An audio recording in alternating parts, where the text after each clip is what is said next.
Sabi nila, kapag in love ka, tumitigil ang mundo mo. Bumibilas ang tibok ng puso mo. At Tabi!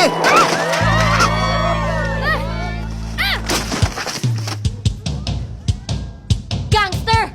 A boy trying to find the answers. Gangster? Gangster ang daddy ko? A girl trying to set things right. Aha! At si Athena Dizon ang great love niya. Together, they discover a love too great to die. Matindi nga tong si Kenji eh. Itinuring niyang Reyna si Athena. Oh, kapangalan mo pala.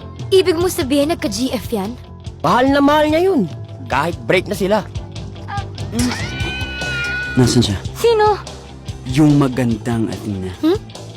Magpapanggap kang girlfriend ko para magselo si Athena. Ano? Athena, sige na! Sagutin mo na si Kenji! No, no, no, no. Say yes or die? Wag! Pa, si Kenji po. Boyfriend ko. Oh, Athena! Babes, turuan kita magsargo.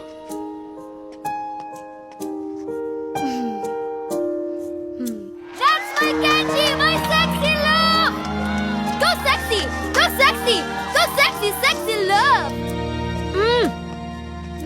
Okay na.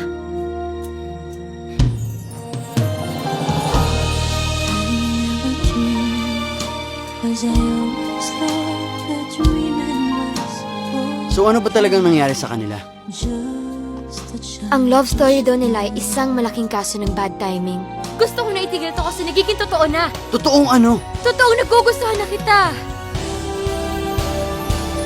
On its 20th year, Star Cinema proudly presents a Kathy Garcia Molina film starring Daniel Padilla and Catherine Bernardo in a story about one great love that will stand the test of time. Dito kita pakakasalan. Sobra-sobrang pinasaya mo ako. Di ko na makakalimutan habang buhay.